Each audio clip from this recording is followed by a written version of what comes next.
দেশের সিনেমার উন্নয়নে শহীদ প্রেসিডেন্ট জিয়াউর রহমান ১৯৭৮ সালে গাজীপুরের কবিরপুরে গড়ে তুলেছিলেন বাংলাদেশ ফিল্ম সিটি। তবে প্রতিষ্ঠার ৪৬ বছর পেরিয়ে গেলেও এই ফিল্ম সিটি নিয়ে কোনো পরিকল্পনাই বাস্তবায়ন হয়নি। জিয়ার হাতে তৈরি, তাই পতিত আওয়ামী লীগ সরকার এটি কার্যকর করার কোনো উদ্যোগই নেয়নি।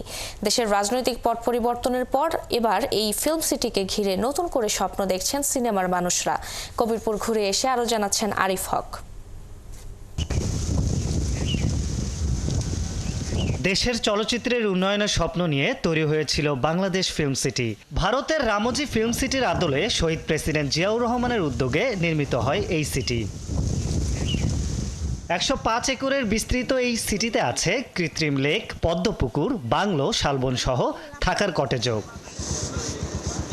তবে কালের পরিক্রমায় এই সম্ভাবনা যেন মুখ থুবড়ে পড়ে আছে। কোথাও নেই কোনো পরিচর্যার চিহ্ন। যে নৌকা থাকার কথা পানিতে, সেটি অযত্নে পড়ে আছে মাটিতে। কটেজগুলো যেন ভুতুরে বাড়ি। নির্মাণের সময় দায়িত্বে থাকা ঠিকাদার বলছেন, গেল ১৭ বছর ধরেই এই সিটি ঘিরে নানা অনিয়ম চলেছে।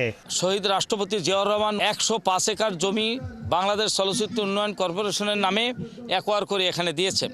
তো এই জমিটা দীর্ঘ বছর ধরে এই জমিটা অবহেলিতভাবে ছিল, কিছু কিছু লোকজন দখল করে নিয়েছে। আমি ধন্যবাদ জানাই ৭১ টিভিকে যে তারা তিলে তিলে বিভিন্ন জায়গায় কোথায় কি সহযোগিতা করা যায়, ভালো মন্দ তারা ৭১ টিভি আজকের এগুলা সমস্ত কিছু তারা ভিডিও করে নিয়েছেন। এফডিসি কর্তৃপক্ষের সদিচ্ছা থাকলেও এই সিটির সাথে কেবল জিয়াউর রহমানের নাম জড়িত থাকায় বিগত সরকার কোনো উদ্যোগই নেয়নি। এটা আসলে নামটা প্রথম ছিল বাংলাদেশ ফিল্ম সিটি, তখন এটা আবার শহীদ প্রেসিডেন্ট জিয়া রহমানের জিয়া ফিল্ম সিটি করা হয়।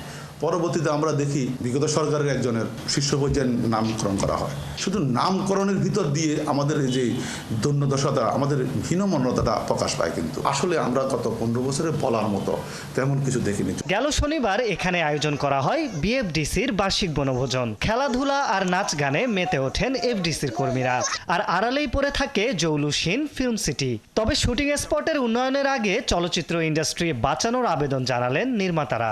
চলচ্চিত্র একেবারেই মাটির সাথে মিশে গেছে। আমাকে অনেকেই বলেছে যে স্যার এত সুন্দর ছবি, কিন্তু আমাদের দর্শক তো নেই। এখন তাদের একটা ধারণা হয়ে গেছে ছবি এইরকমই হয়, তার জন্য তারা আর এই ছবি দেখার প্রতি আগ্রহ নাই, মোবাইল নিয়ে তারা সারাক্ষণ ব্যস্ত থাকে। ফিল্ম সিটি তৈরি করা হতো যদি আমাদের যারা চলচ্চিত্র সংশ্লিষ্ট কলাকুশলী টেকনিশিয়ান, যারা প্রযোজক আছেন, আমরা যদি আমাদের দেশের প্রতি চিন্তা করতাম, দেশীয় উন্নয়নের কথা চিন্তা করতাম, তাহলে আমার দেশের অর্থ আমি বাইরে গিয়ে খরচ করতাম না। দেশের রাজনৈতিক পট পরিবর্তনের পর এই ফিল্ম সিটি সংস্কারের জন্য বেশ কিছু উদ্যোগ নিয়েছে এফডিসি কর্তৃপক্ষ।